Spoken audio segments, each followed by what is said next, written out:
હા કરીએ. મિત્રો જુઓ, આપણે વિજ્ઞાનની વાત કરીએ ને તો વિજ્ઞાન એટલું બધું આગળ વધ્યું છે કે તમને તરત જ ખબર પડી જાય.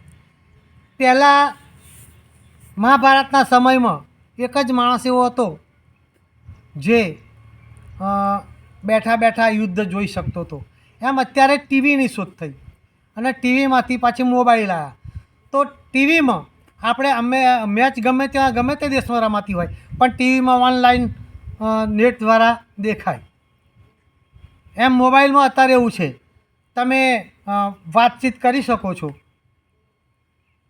પેલા એમાં વોટ્સએપ ઉપર જુઓ, વોટ્સએપ ઉપર આવે ને તો ડાયરેક્ટ ત્યાં શું કરતા હોય, અહીં આપણે શું કરીએ બધું દેખાય.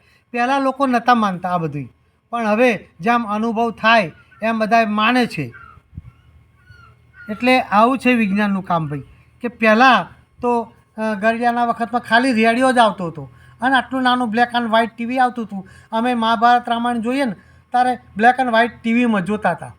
આવું પહેલાં બધું હતું. હવે તો બહુ સગવડો થઈ જાય, મોટા મોટા ટીવી, કાર્યક્રમો હોય તમારે તરત જ દેખાય.